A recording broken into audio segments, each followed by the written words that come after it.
महान सम्राट अकबर का दरबार हमेशा शाही वैभव और बौद्धिक चर्चाओं से गूंजता था। दीवाने खास में सोने चांदी की सजावट, रंग बिरंगे पर्दे और विद्वानों की उपस्थिति दरबार को और भी अलौकिक बनाती थी। अकबर, जो न केवल एक शक्तिशाली शासक थे बल्कि जिज्ञासु और बुद्धिमान भी थे, अपने नवरत्नों के साथ गंभीर और कभी कभी हल्की फुल्की चर्चाओं में मग्न रहते थे।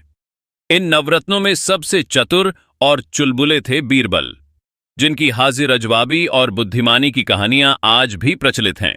यह कहानी एक ऐसे ही मजेदार और रहस्यमयी घटनाक्रम की है जिसमें एक सोने का पंख और बीरबल की बुद्धि ने दरबार में हंसी और आश्चर्य का माहौल बना दिया। एक दिन सुबह सुबह जब जब सूरज की किरणें आगरा के किले की दीवारों को सुनहरा रंग दे रही थीं, एक सैनिक ने हड़बड़ाते हुए दरबार में प्रवेश किया। उसके हाथ में एक छोटा सा डिब्बा था जिसे उसने सावधानी से अकबर के सामने रखा। सैनिक ने सिर झुकाकर कहा, हुजूर, यह डिब्बा शाही बगीचे के पास एक पेड़ के नीचे मिला है। इसमें कुछ ऐसा है जो आपकी जिज्ञासा को और बढ़ा सकता है। अकबर ने उत्सुकता से डिब्बा खोला।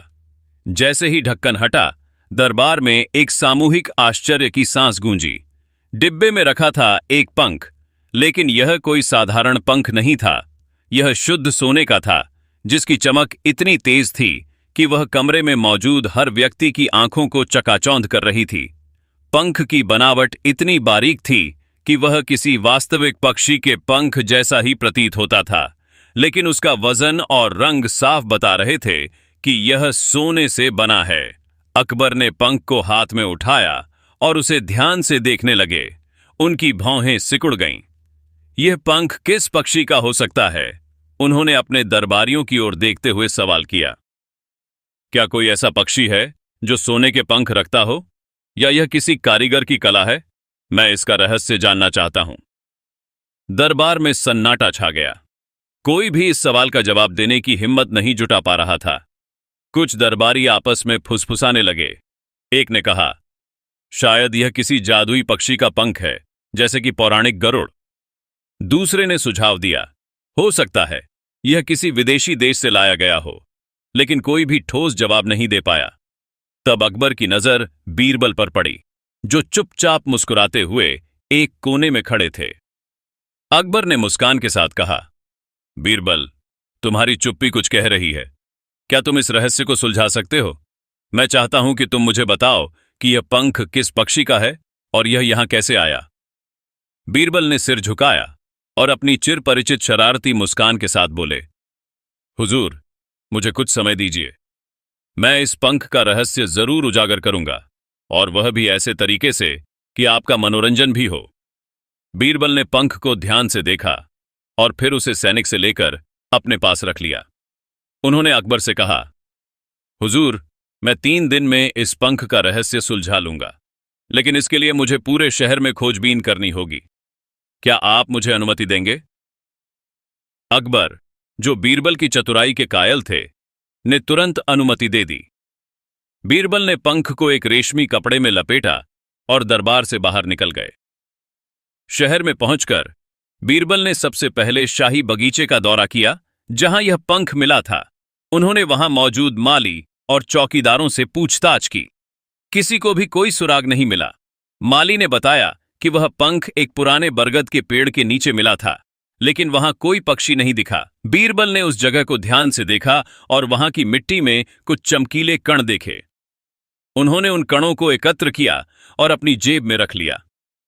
अगले दिन बीरबल शहर के सबसे प्रसिद्ध सुनार के पास गए।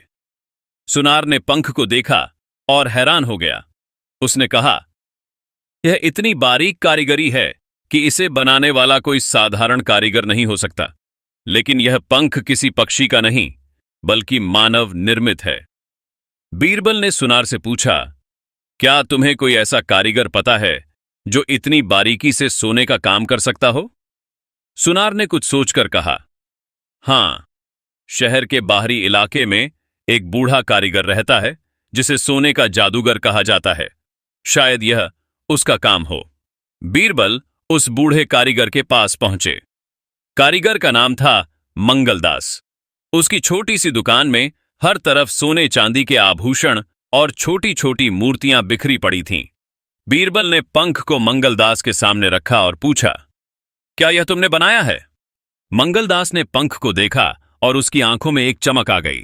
उसने हंसते हुए कहा, हाँ, यह मेरा काम है, लेकिन यह कोई साधारण पंख नहीं है। यह एक खास आदेश पर बनाया गया था। बीरबल ने पूछा, किसके आदेश पर? और यह शाही बगीचे में कैसे पहुंचा? मंगलदास ने बताया कि कुछ महीने पहले एक अमीर व्यापारी ने उनसे एक सोने का पंख बनाने को कहा था।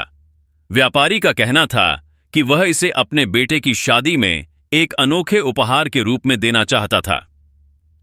मंगलदास ने पूरी मेहनत से यह पंख बनाया, लेकिन व्यापारी इसे लेने नहीं आया। कुछ दिन पहले मंगलदास ने यह पंख अपने एक नौकर को दिया था ताकि वह इसे व्यापारी तक पहुंचा दे, लेकिन नौकर ने बताया कि वह रास्ते में लुटेरों के हाथों लूट लिया गया। बीरबल सोच में डूब गए कि अगर पंख लुटेरों ने लूट लिया था तो यह शाही बाग में कैसे पहुंचा। उन्होंने मंगलदास से नौकर का पता पूछा और उससे मिलने गए।